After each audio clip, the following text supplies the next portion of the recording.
দুনিয়ার ধনীতম ব্যক্তির দৌড়ে হঠাৎই ইলন মাস্ককে হারালেন ল্যারি এলিসন।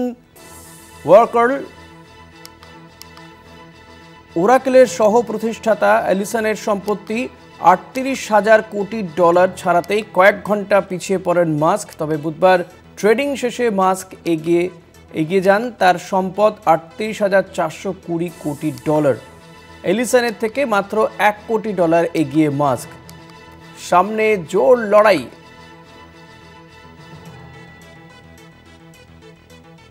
বিশ্বের ধনীতম ব্যক্তির দৌড়ে কিছুটা পিছিয়ে পড়েন, যদিও পিছিয়ে পড়েও আবারও এগিয়ে যান এলন মাস্ক।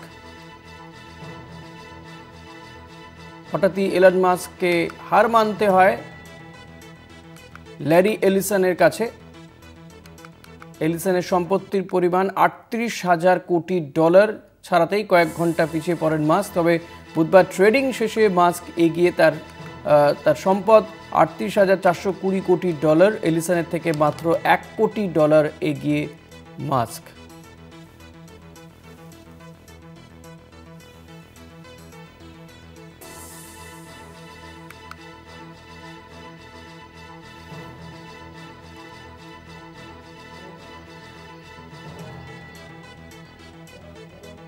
বিশ্বের ধনীতম ব্যক্তির দৌড়ে হঠাৎই পিছিয়ে পড়েন ইলন মাস্ক। নিউজরুমে রয়েছেন আমাদের পলিটিক্যাল এডিটর আশিস চট্টোপাধ্যায়। আশিস দা, ঠিক কি ঘটেছিল সেই সময়?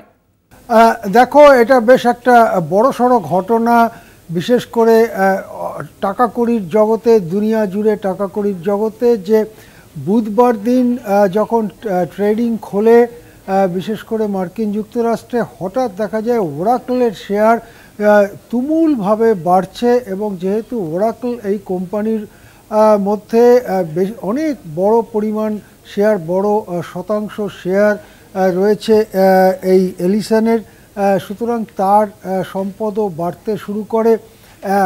কিছুক্ষণ ট্রেডিং হওয়ার পরে বুধবার একটা সময় দেখা যায় যে তার সম্পদ ৩৮,০০০ কোটি ডলার ছাড়িয়ে গেছে। এবং ঠিক সেই মুহূর্তে ইলন মাস্কের সম্পদের পরিমাণ তার থেকে একটুখানি কম হয়ে যায়। ফলে সেই মুহূর্তেই এলিসন, ওরাকলের সহ প্রতিষ্ঠাতা এই ধনকুবের, তিনি বিশ্বের ১ নম্বর ধনকুবের হয়ে যান। কিন্তু বুধবার ট্রেডিং যত এগোতে থাকে দেখা যায় ওরাকলের শেয়ার কেনার ব্যাপারে যে বিরাট ধুম পড়েছিল সেটা খানিকটা ভাটা চলে আসে এবং শেয়ারের দাম কিছুটা পড়তে থাকে। অবশেষে যখন বুধবার ট্রেডিং শেষ হয় তখন দেখা যায় বাজারে ইলন মাস্কের মোট যা সম্পদ মূল্য তা দাঁড়িয়েছে ৩৮,৪০০ কোটি ডলার। তার থেকে একটু পিছনে ঘাড়ের কাছে নিঃশ্বাস ফেলছেন এই ওরাকলের প্রতিষ্ঠাতা এলিসন। তার সম্পদের পরিমাণ দাঁড়ায় মাত্র ১ কোটি ডলার কম।